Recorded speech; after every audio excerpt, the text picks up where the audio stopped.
بمقطع اليوم رح نحكي عن جريمة صارت بمصر وتحديدا بمنطقة الإسكندرية. جريمة المجرم فيها هو محامي، المحامي اللي المفروض انه يدافع عن الناس فجأة تحول لقاتل، وهذا المحامي لقب بسفاح الإسكندرية. تابعوا المقطع للنهاية مشان نعرف شو القصة وكيف بلشت.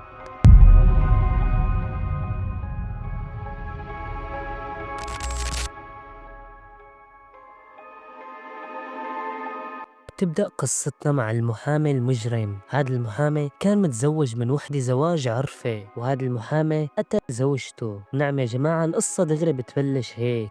هذا المحامي بعد ما قتل زوجته قدر انه يضل محتفظ بجثتها لمدة 8 اشهر. كان محتفظ فيها بطريقة معينة بحيث انه الجثة ما تطلع لها ريحة، وفعلا نجحت معه الطريقة وقدر انه يضل محتفظ بالجثة لمدة 8 اشهر. وبعد 8 اشهر قرر انه ينتقل من المنطقة اللي هو فيها على منطقة معمورة البلد بمصر، وفعلا تعرف على واحد سمسار من شان يدور له على شقة يستأجرها. وفعلا لقوا الشقة وعرضوا عليه صحابين البناية انه يأجروه شقة بالطابق الثاني، ولكن هو رفض واصر انه يستأجر الشقة بالطابق الارضي. وكانت الحجة تبعيته انه زوجته مريضة واجريها بيوجعوها وما بتقدر انها تطلع على الدرجة كتير وتنزل. وفعلا اصحاب البناية ما اخذوا وعطوا كتير بالموضوع واجروه الشقة بدون اي تردد. وبعد ما استأجر بلشوا يشوفوا شغلات غريبة. حريم كانوا دائما يترددوا لعنده، وغير هيك كانت تطلع ريحة مخدرات من بيته. وهون اجتمعوا سكان البناية على رأي واحد، واللي هو انهم يخلوا المحامي يترك الشقة ويطلع يشوف غيرها. وفعلا حكوا معه بهذا الموضوع. وبيوم من الايام صار الشيء اللي ما كان حدا متوقعه. ابن صاحب البناية سمع صوت صريخ جاي من الشقة اللي ساكن فيها المحامي، ولما راح مشان يشوف شو القصة لقى المحامي كانوا واقفين معاه تنتين نسوان، وكان مبين عليهم انه خايفين وكأنه شايفين شيء مرعب. والصريخ اللي سمعوه الجيران كان صادر من هدول الحرمتين، لانه وحده منهم دخلت على وحده من الغرف تبعت المحامي وانصدمت لانه هاي الغرفة كانت وكأنها مقبرة. وطبعا في مصادر قالت انه هاي الحرمة اللي شافت الغرفة كانت ساكنة معه، وذكروا كمان انه هي موكلته وكانت ساكنة معه لانه ما في مكان تسكن فيه، وكانت دائما تسأله على هاي الغرفة لانه كان دائما يطلع منها ريحة، وهو كان يتهرب من الجواب ويحاول انه ينهي الموضوع. وبيوم قررت انها تدخل هاي الغرفة بدون هو ما يعرف، ولما دخلت شافت انه هي مثل المقبرة وكان في بداخلها جثث، وصرخت الصرخة اللي رح تكشف كل شيء. هون ابن صاحب البناية قرر انه يدخل على الشقة بذات نفسه ويشوف شو فيه. وفعلا دخل على الشقة ودخل معاه المحامي. ولما ابن صاحب البناية توجه للغرفة اللي كانوا عم يحكوا عنها، المحامي رفض انه يفتح الباب تبعها، والحجة تبعيته كانت انه نسيان المفتاح تبعها. فاللي قرر يعمله ابن صاحب البناية انه يكسر الباب ويدخل يشوف شو في بداخل الغرفة. وفعلا كسر الباب وانصدم انه فعلا كانت الغرفة مثل كأنه مقبرة، وكان في بداخلها جثتين. الجثة الاولى كانت لزوجته، والجثة الثانية انذكرت انه كانت لموكلته. انذكر انه صار في خلاف بيناتهم من شان المصاري، فاللي قرر يعمله هذا المحامي انه يقتله. وطبعا الشرطة دغري وصلت للمكان وبلشت التحقيقات، وتم إلقاء القبض على المحامي. والقصة لحد الآن عم يتم التحقيق فيها. وطبعا في مصادر ذكرت انه انوجد أكثر من جثتين وما في أي كلام أكيد، ولسه الجريمة تحت التحقيق.